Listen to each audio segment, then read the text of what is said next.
August 17th, Board of Public Works. Attending tonight, we have a full quorum.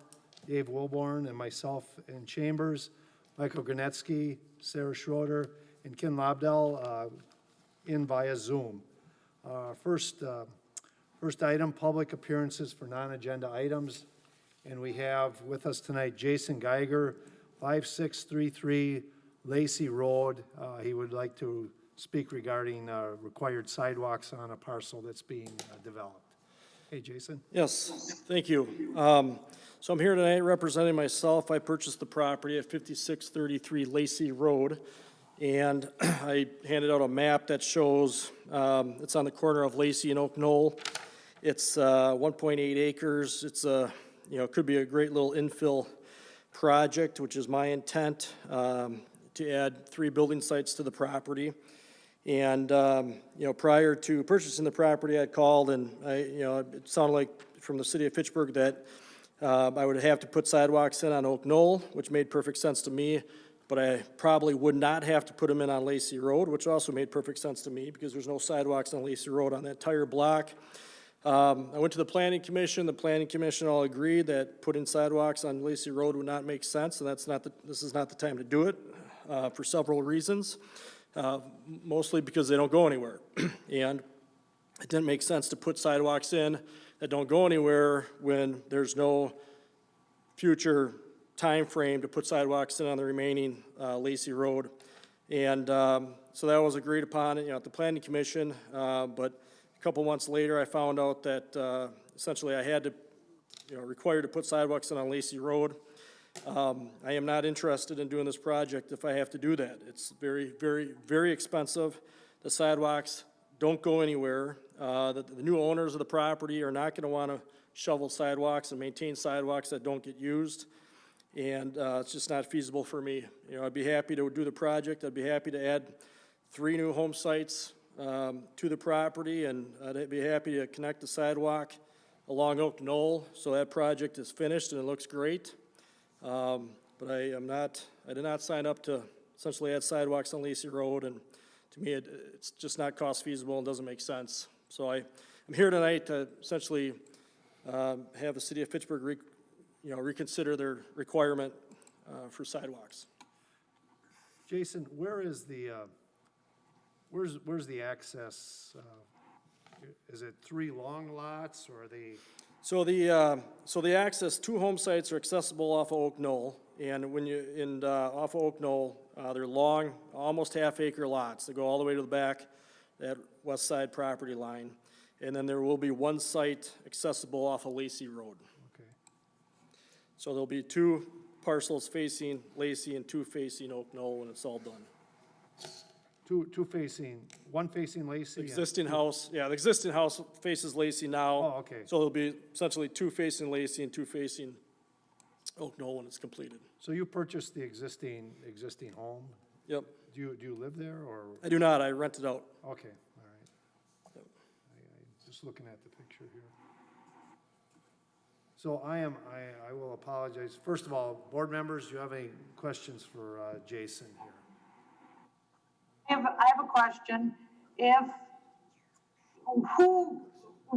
What entity requires you to put in these sidewalks on Lacey Road? If you went through Planning Commission and they decided not to, did it get referred to council, and then did council change it? Or why did you not know until 3 months later? So the Planning Commission agreed that it was not necessary to put the sidewalks in, but it sounded like that the Public Works had final authority on that. I had reached out multiple times asking whether that was true or not, and I was told that Public Works would get a hold of me. It took several weeks to connect with Public Works, and I don't know if we missed a month in the process, but I didn't get on. It never made it to the city council till, or I should say the SIA, the Subdivision Improvement Agreement, didn't make it to the city council till 2 months later. And the city council, they approved it with the sidewalk, but I don't think they really know what they're signing up for or what they're approving. So. Bill, do you want to weigh in at all? I'm not sure if this happened before you started, or, I know we have a policy that we've set up to deal with this. It used to be kind of haphazard, and we set up somewhat of a more rigid policy, and I assume that's what's driving this. Am I correct? Correct. The subdivision improvement agreement, or the areas that we want to install sidewalk in for new subdivisions, this would fall into that category, even though it is in an existing neighborhood. It does connect to existing sidewalks, and when a new subdivision comes into play, that's when this would kick off the sidewalk installation along Lacey Road and Oak Knoll. The sidewalk along Lacey Road is in the future. It's the one block on Lacey Road that doesn't have the sidewalk, and it would connect all the way down to the school site. So it is, I feel, important to have the sidewalk installed at this time when it's subdivided. And, but, the Board of Public Works could reconsider that, and so could the council. Jason, I don't want to make a decision on this Sure. tonight. Yep. I would like to put this on our agenda for next time, so I can research it a little bit. And possibly at our next meeting, after researching, we Bill, can we make the final determination, or are we overruled by council? Council can always overrule us, but.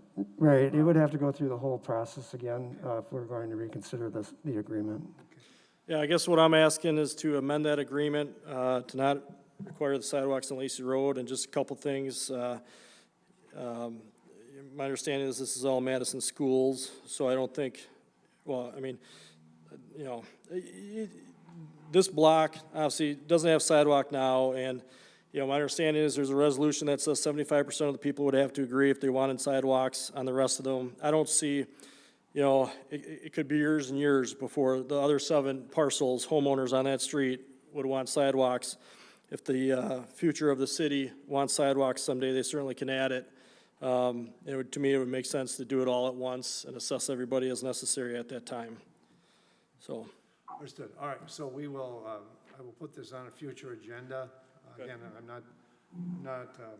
not prepared to make a decision on it tonight, Jason. Fair enough, yep. Thank you for coming and Bet. presenting the information, and we will be back with you. Okay, thank you. Thank you, Mr. Geiger. Thank you. All right, next on the agenda item 3, approval of minutes from the July 20th meeting. Can I have a motion to approve? I so move we approve the minutes of July meeting. Moved by Wilborn, to have a second? Second. Second by Granetsky. Any discussion?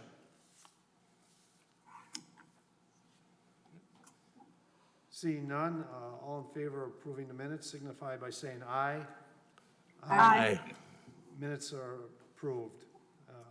Next, item number 4, review of June P-card purchases and July checks. So just give me a minute to queue mine up here.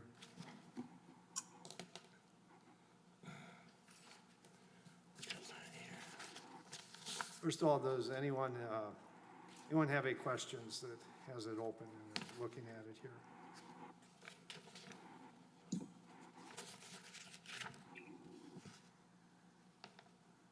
All right, I had one on, let me get page down to it here.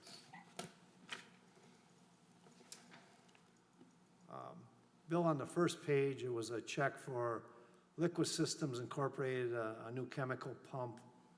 It was posted 6/12/2020. Do you know what well this was for, and was this, I know, tough question. Was this normal end of life? I know pumping chemicals we don't get a real long life out of those pumps. Was this, we believe, it end of life? Was that on the P card, not on the checks, right? It was on the P card? Hang on, Kim. Yes, it is. Okay, thank you. I'm sorry. Yeah. Yeah, I'm not exactly sure of when the last time this was installed, but I can look into that for you, how long, the life we got out of that pump. Just curious. Okay. Mr. Wilborn, you had one you wanted to? No, I don't have a question. I just found it on there. Okay. Anyone else have any questions?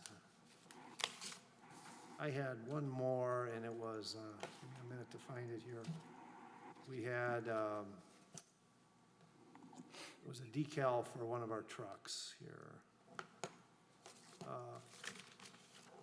Dated 6/23, the Vital Signs Incorporated truck decal stripe. Is that the Fitchburg logo on the side? Is that what that is for, Bill? Correct, it's the logo on the side, it's the whole setup, it's multiple decals. Okay, all right. It's our standard decal package Yes. for a city vehicle. All right, thank you. Any other questions on the checks? All right. Then we're going to move on to report of the Director of Public Works, Mr. Kowalski. We're still full steam ahead with construction within Fitchburg. We've got our Fish Hatchery Road project that's ongoing. Utilities, walls are starting to go up. Utilities are being completed, and stone is being put down, so they're moving from north to south. They'll be going through and doing a switch at Post Road this week, moving from the south side to the north side and constructing that. And then, as I just mentioned, they're just, working from north to south with all of that construction. Once Post Road is completed, they'll move up into the Greenway Cross area, and then do the extension of the Greenway Cross by Zimbrick and Park Bank, the roundabout that's going in up there. So then that will be completed, and then it'll be almost October by that time, so be opening up to traffic after that. With McKee Road, we're going to be doing a traffic switch tonight by the Verona Road project. That section is going to go tonight. And then there will be another traffic switch on Wednesday night that we're going to be switching over the part between Commerce and Seminole Highway. That'll get all moved on to the new pavement while they construct the area that was under construction or that was being driven on today. Then next week, we'll be doing a full road closure on the night of the 26th, with the 27th being a backup for installing the bridge overnight. So the new pedestrian bridge that has been ordered and is on site right now will be lifted into place the night of the 26th. So if you want to stop out and see that we're planning on taking a few pictures overnight so you can kind of get a time lapse of it. But when that goes in, we're looking at maybe 2 to 3 weeks of construction after that to finish it up. So then the Badger State Trail will be opening back up again. But in the meantime, just hang in there. We're getting closer. You have a time when they'd be doing the lift? We don't have a schedule yet, but they did mention that we have our closure from 8 p.m. to 5 a.m. So it depends on the time of day or what they're doing out there. So I'll know a little bit more next week, but for now it's just next week. And then over at the intersection of MM and Lacey, the traffic signal location over there, that construction is progressing. They paved the northbound lanes. The traffic signals bases are in place. They'll be doing the southbound lanes within the next week, and then opening that back up to traffic. We'll be installing the traffic signals within the next 2 weeks. After that, the city of Madison will, with the contract that we have with them. So everything's moving along pretty well with that project as well. A few subdivisions that we have going on: Crescent Crossing over at the corner of Saline and Seminole and Lacey. That is progressing along. They're starting to build the roads up in that area, getting ready for curb and gutter. Commerce Park Drive is nearing completion for the year. So that's finishing up. And then our resurfacing project is going to be starting up this week. We have to get some notices out to the people that are on the roads that we're going to be doing, such as Irish Lane or Irish Lane. Commerce Park Drive, we need to get the notices out to a week's notice. Sorry about that, I hit my button. A week's notice on that so that they have notification that we're going to be doing the work in front of their homes. Irish Lane will require a shutdown of the road under the bridge so that we can remove the pavement and install a culvert. So there'll be about a week to 2 weeks of time that it's going to be closed to through traffic, but you can get in from either end. When we have more information on that, we'll get it out to their owners, the property owners in the city, on our website. So that's going forward. Thank you, Bill. Yep. It's a lot, I'm not sure we've had, in the middle of a pandemic, I'm not sure we've ever had more work going on in the middle of this. So it's quite remarkable trying to keep up with it. Any questions for Bill? Yeah, Bill, this is Michael. The chip sealing that was done on Quarry Hill Drive, looks like part of it was done, but I don't recall that being part of the chip sealing program. So just general question, is that something that's done sometimes as part of a developer agreement, or can you walk me through specifically on that one? Yeah, chip sealing is a program that we have for the maintenance of our roads, and it's not part of a development agreement of such. It's done, in the 7 to 10 year range to extend the life of the roadway and make sure that it's sealed so that it doesn't ravel and everything is sealed up and prevents the moisture from getting in there. Yeah. I think the area on Quarry Hill that you're talking about is an area that had once been slurry sealed. So Okay. there was a little bit of stuff that was put down, and if you put the chip seal on top of it, it actually peels off. And so some of these roads, we can't go back in and do anything to anymore because it'll just peel right off. And the next maintenance would be a resurfacing, and I think that's the area of the street that you're talking about. That looks like it got skipped, but it had been done once a long time ago, and we can't put anything on there because it'll just peel right off. Okay, and was that kind of as part of the program? I went back through and I was trying to find like where that would have been part of like the 2018 or 2019, streets kind of any part of any program. And I didn't see that particular stretch of road, so I was just kind of wondering, does that fall under maintenance? Does that fall under the same program? And how does that work? If there's like money left over, are there some areas that are redone? Was that warranty work, something like that? I'm not sure about the last part of your question, but we do try to get a program in place based upon the age of the streets. And I think it was just an internal program. We didn't really publicly, advertise it. Okay. And it depends on, how much money we have each year as to what streets we can do, and it grows and shrinks depending on our funding. Okay. So what comes before, and this is just kind of an educational thing for myself. One, if it does come before this board, it's in the plan and all this other good stuff. And then if there are other pockets that are deemed necessary by public works staff, they'll go ahead, just take care of that, or work with the contractors on that. Yep, typically that's what we'll do. If we have the funding, if it comes in lower and we can add a street in, we'll do that. Otherwise, we'll carry it over to the next year and do it in the following year's program. Okay. Any other questions for Bill? I'll just add, there's few people out there besides Kim that are civil engineers that would find that very interesting, watching that bridge lift.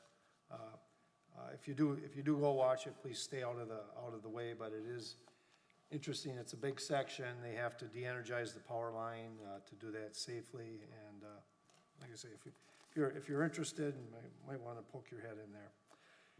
All right. Then next on the agenda, Resolution R 139-20, a resolution approving the proposed Proposal award for the purchase of Fish Hatchery Road construction poles and fixtures. Do I have a motion to approve? Motion to approve. Motion by Gronetsky, do I have a second? Second. Second by Schroeder. So I have a question right off the bat. We had the engineer's estimate on that for 291. Now we're at 399, and it looks like we've added looks like the spare poles were added.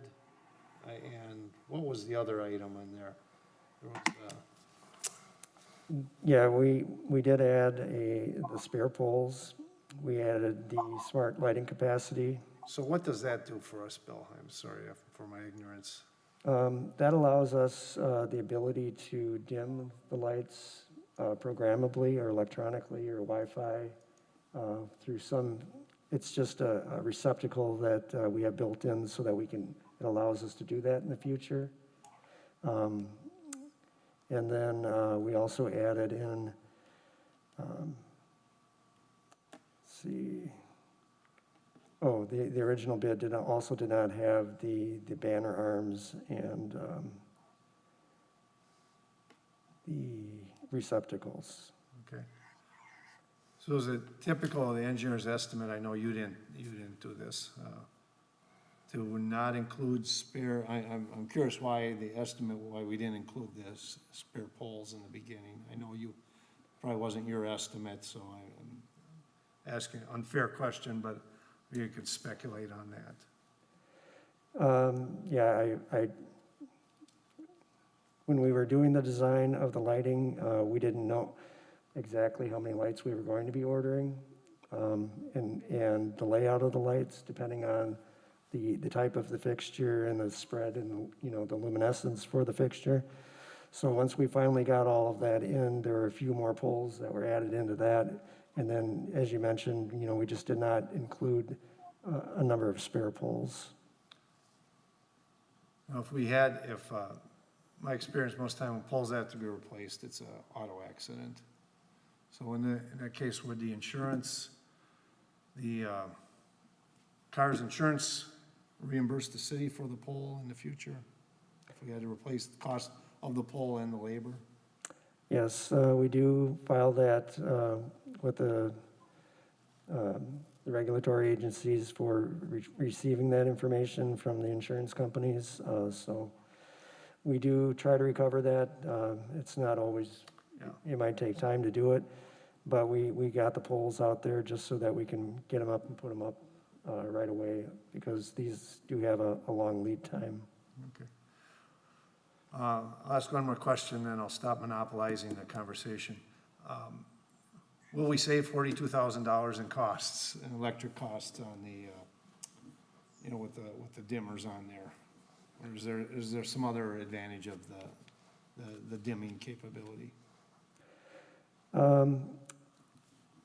I think one of the things that we could use, in order to dim the lights down, we would see a power savings that way. But also, when we do dim them down, if the police department or emergency services needed more lighting, we could increase that back up to full Okay. light. All right. So whereas now you might see every other light turned on, we can turn all those right back on in an emergency. Also, they also have a lot of different capacities or capabilities where you're able to flash the lights if there is an emergency. There's different things that you can do to the fixtures that would allow us to have more, capabilities in the future for the public. So you're confident that expenditure is prudent or beneficial to our taxpayers, is what I'm hearing you say. It is, especially when we're going to be paying the direct costs for these lights. It's not, whereas we won't have an MG&E contract anymore for a fixed lighting cost. It's going to be our nickel, so we can turn the power back down if we feel it's justified to get those additional savings when we don't need them, and then turn them back up again in the future. Okay, thanks. So a couple follow-up questions on that then. Do we have any other lights that do have this capability in Fitchburg, or would it just be this particular stretch of road? It would be this stretch of road. We do have another road that we put them in on Fahey Glen, the new road that we just put in between Okay. Lacey and East Sherrill. Those have that capacity to do that. And then those are the only ones we have in town right now. Is this, is it the, I guess, intent of the Public Works to use this as a standard moving forward then? On our main roads, we would, yes. Okay. And second, you mentioned MG&E, just maybe outside of the scope of this conversation real quick. But are we actually the ones that are doing the installation and maintenance of these then from this point forward? Correct, yes. Okay.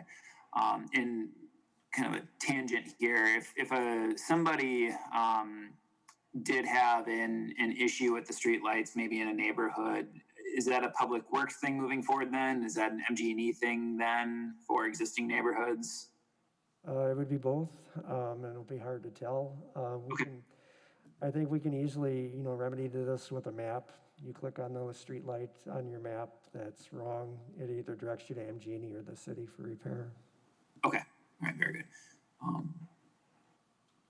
And then along with kind of the policy around purchasing these, I would also recommend that maybe we have some sort of, if this is something we're going to be moving forward with newer technology and whatnot, we kind of have policies of, when do lights get dimmed, along some of these corridors, when do we turn, when is it on, do we keep these at 60%, 80%, 100%? Are there different thresholds based upon time of year and sunlight and all that other good stuff?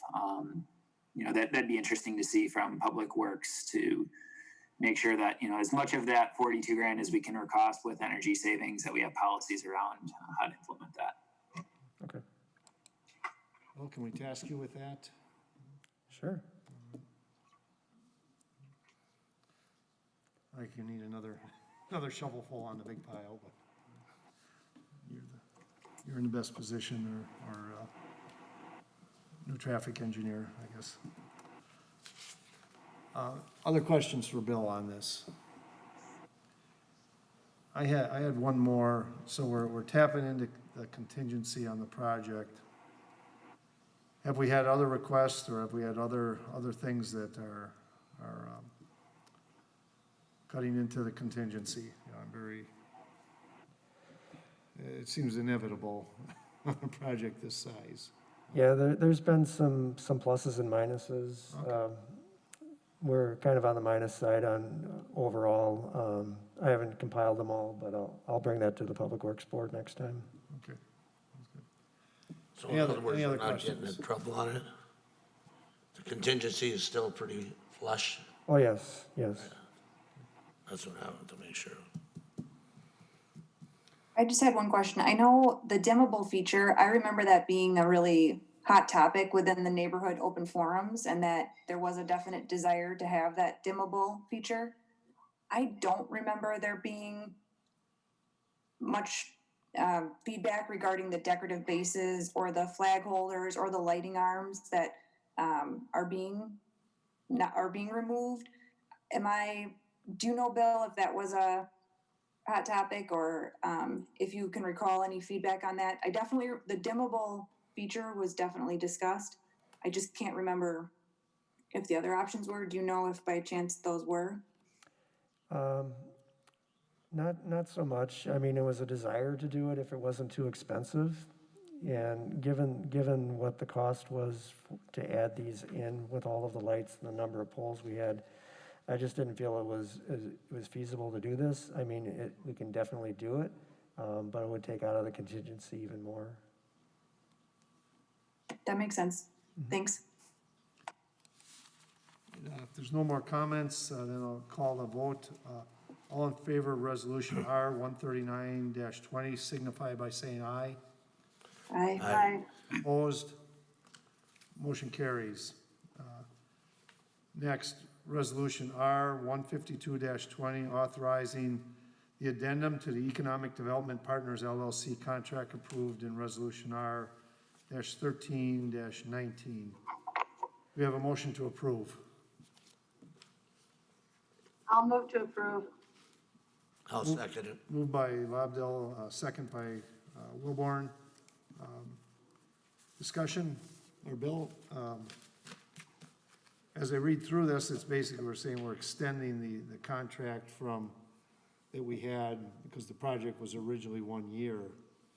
Now it's 2. Am I summarizing that correctly? That's correct. I didn't see anything in there about the dollars.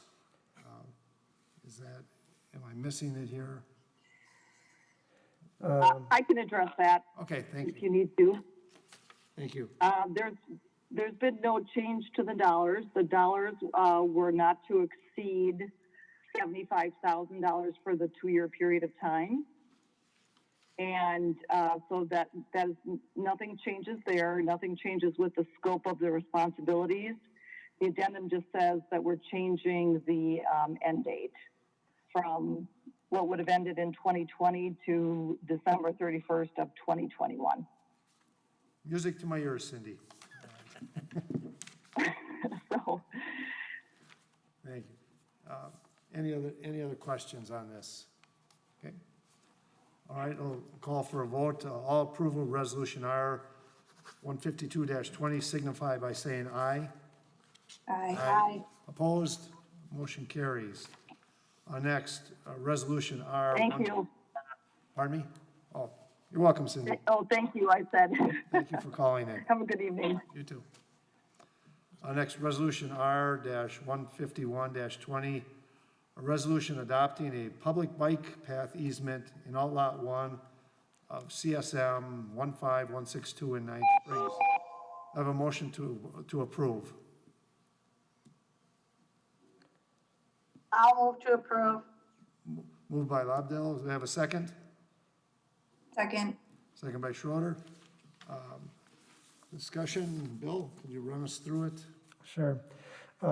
We currently are under contract with a contractor to install the bike path that will link up from Lacey Road south of where Phoenix is.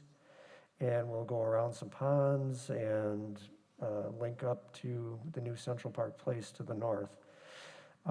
This easement here indicates where the pathway will be installed or constructed. It goes around some ponds again, and this easement is to, essentially give the city permission to construct and maintain that path in that easement area. Okay, so that was my question. I said, how is the location of this chosen? And it sounds like it's a geographical, you have 2 endpoints and you have to navigate through some obstacles. Does it follow along, there's 2 CSMs there, is it the bottom part of it, is that the boundary of the CSM 15256, the Outlot 2? I see a dotted line coming from the top all the way down, is that the boundary of that CSM, or is it just the bike path's right on the boundary between the two lots? The bike path is on the boundary between the 2 lots. Okay, hence why it's chosen there, okay. Any questions on this? And just for my knowledge, is this a specific bike path or is this more of a multi-use path? It's a multi-use path. Okay. Is there a distinction from a public works standpoint? Typically, we would just call it, typically it would be a multi-use path, but, Okay. yeah. So this has been planned, or this has been planned since the subdivision, or this area has been plotted, is that correct? Right, the original plat for 9 Springs that was done years and years and years ago, I can't remember when it first started, but we didn't know exactly where the path was going, but we knew it had to connect through certain areas and endpoints, so now we're tying it down and the developer's going to be installing that. Okay. I'm sure Mr. Wilborn remembered it, I didn't. Well, I'm wondering here, the way it's drawn out, is it pretty much going to be tapered down here, or is that just a drawing? That's just the drawing. South of there is where the actual construction easement is. They do have an easement already. Okay, It's just that we had to move it over to get around some stuff. right. Thank you. Any other questions for Bill? Okay. Then we'll call the vote. All in favor of resolution R-151-20 signify by saying aye. Aye. Opposed? Motion carries. Okay. Next, resolution R-147-20, a resolution accepting a public water main easement on the EcoStar property. Can I have a motion to approve? Motion to approve. Moved by Granetsky. Do I have a second? I'll second it. Second by Wilborn. Bill, you want to give us the rundown on this one? Well, actually, we'd like to have this item tabled for pending additional legal review of it. We were not able to get it completed at this time. But if you could table the item until date certain, we'll bring it back. But I can go through the plan itself. Could you do that? Sure.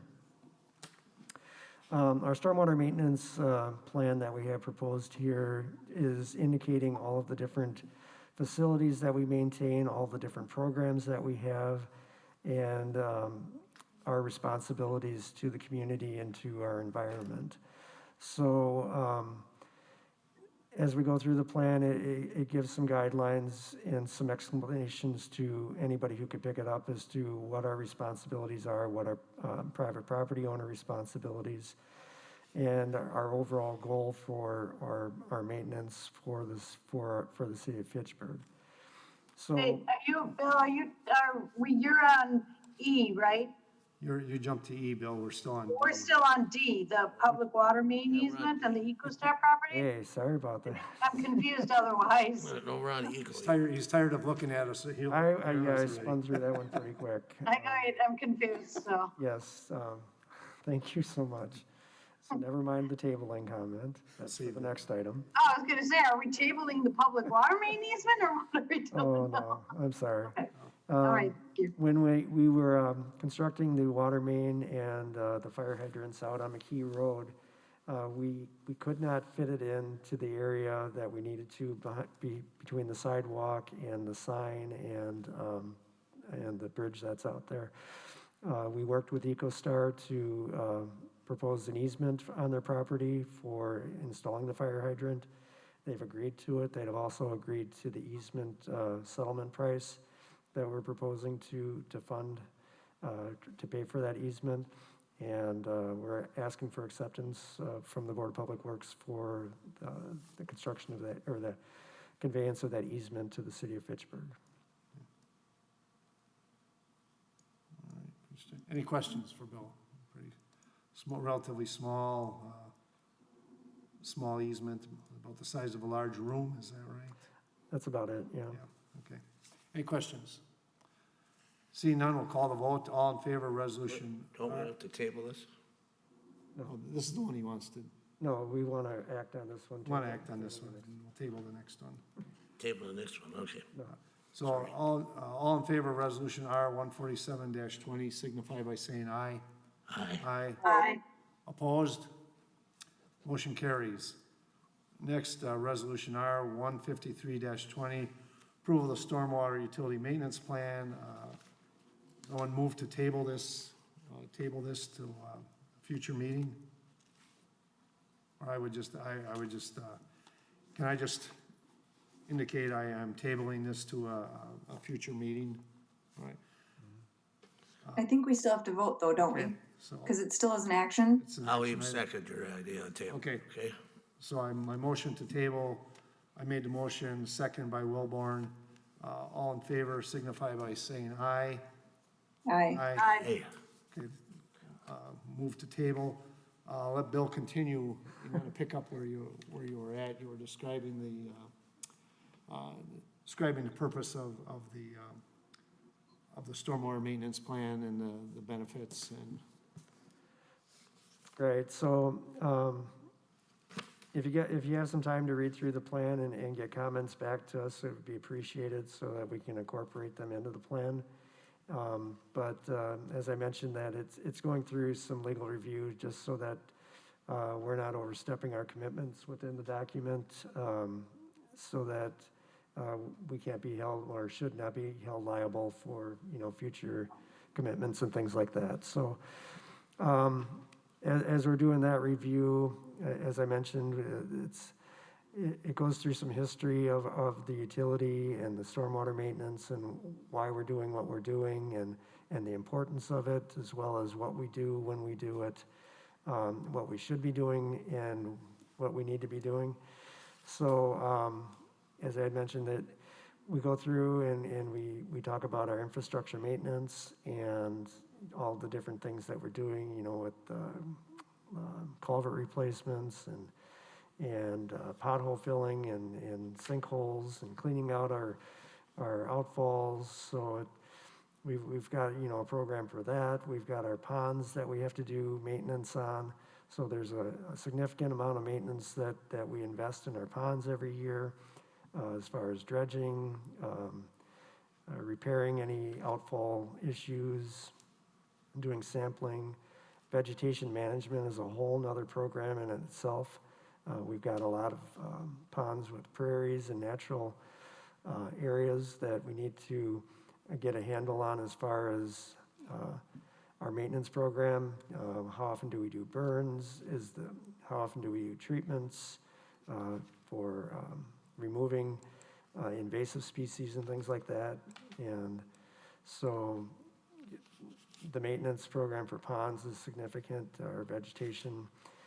The infiltration devices that we have to go through and maintain those, and the activities, the sediment removal and sumps. These are something that we only have on Lacey Road when it was reconstructed between City Hall and Sain Road. That we've got these infiltration bags that we have to go in and replace those, that we just didn't have the room to put ponds in and do some other practices, with swales and things like that. So we had to put these in order to get our sediment removal and our oil reduction. So, those are, some programs that we have that, it is a cost increase, for our maintenance and staff and materials that we have to, and so we're looking at these kind of things and saying we really don't want to put these in if at all possible, because, they do increase our costs. Illicit discharge and detection elimination program is a program that we have to detect any problems, any spills that occur in the community and how to report those. So we're doing that along with the education and outreach with that. Our stormwater signage, we have signage at each pond indicating what the name of the pond is in case of emergency response, and then also some education at each sign or at each pond. Our street sweeping is something that needs some attention to as we've been growing our streets. The amount of time it takes to sweep those streets is increasing. So one of the things that we're supposed to be doing it every 4 weeks, but typically right now it's 8 to 10 weeks that we can get back and re-sweep those. So in our budget for next year, we did put in a capital improvement to purchase a new sweeper and also another staff person to accommodate that, funded mainly through the stormwater utility, so that we can keep up with our permit requirements. We have some areas in Section 12 for flood control and pumping operations. There's some areas, some kettles that need to be pumped out, and so we've come up with a plan on how to do that. And as those plans come forward, for our policies, they're reviewed by Public Works so that we can determine whether or not, they're a good program for the city. Any changes that might need to be made. Our capital improvement program, we've got all of our ponds that we're installing, new storm sewer systems that we're putting in. We rank those annually, and that comes before the Board of Public Works as well for consideration. Maintenance of private stormwater facilities is something that we've got private maintenance agreements on these facilities that owners are required to do annual maintenance checks on those, submit those to the city. So once we do that, we do follow up with those. And then we've got a bunch of appendices with different maps, all of our ponds, stormwater facilities, infiltration devices, the sump control locations that we have to do everything on. So just a real brief summary on everything that we've been doing in the stormwater department, our maintenance plan. And like I said, we're reviewing that right now just to make sure that everything legally, have our T's crossed and our I's dotted so that we don't get in trouble later on. Well, thank you you and your staff for putting that, very extensive report together. Appreciate, very well done. So a stormwater capital improvement project, though, it will ultimately be paid for by the stormwater utility, not the general, it'll be paid for by stormwater rates. Correct. Through the stormwater rates or assessments, there are assessments with those. But you're correct, they're paid for by the rates. One thing, when you look at the map, I don't know if you can look at the map where it shows the ponds in Fitchburg. One thing that struck me, there's a lot of ponds, but there's not, the volume for, Fitchburg's approximately 6 by 6 and maybe half of it, urban. There's certainly not enough capacity in those ponds, there's quite a few ponds, but certainly not enough capacity in those ponds to hold, large rainfall events for the hard surfaces we have. There's a lot of ponds, but, we have a large area. Strikes you a little bit when you look at it, you see them, and they really don't take up very much area of our city, but again, they are a critical part of our stormwater maintenance. And so I'd like to cut off the discussion there unless someone had something really burning desire and save that for when this comes back ready for approval. Everyone all right with that? Okay. All right, then next, our next Board of Public Works falls on the 1st of September. It's a holiday. So we would have, what would be our alternatives here, Bill? We could either do the 31st of August, which is in 2 weeks, or postpone until this. What is your feeling on the 31st? Would we have enough for an agenda? We might have this sidewalk thing. Maybe the stormwater is resolved by the stormwater maintenance plan. Yep. I think we'd have enough. I would prefer to have it on the 31st rather than waiting till the 7th, but. Me the too. Members have a preference? I prefer the 31st. Okay. How about the rest of us? Any of you? Kim, Sarah, Michael, you have a preference, the 31st or the 7th of September? 31st works. Well, the 7th is the holiday, isn't it? Yeah. 7th is the Yeah, holiday. so you're I'm not, the sorry. 7th isn't an option. I mean, that's Labor Day. Yeah, Yep. 7th is the holiday, so It'd be 4 weeks away or something. yeah, I'd prefer to do it on 31st if it works for our board members. Okay, I'm seeing heads nod, so Bill, let's plan on the 31st for the next meeting. And this time I call for a motion to adjourn. Motion to adjourn. Second I'll second. by Wilburn. All in favor, signify by saying aye. Aye. Aye. Meeting is adjourned. Thank you for all attending. Appreciate it.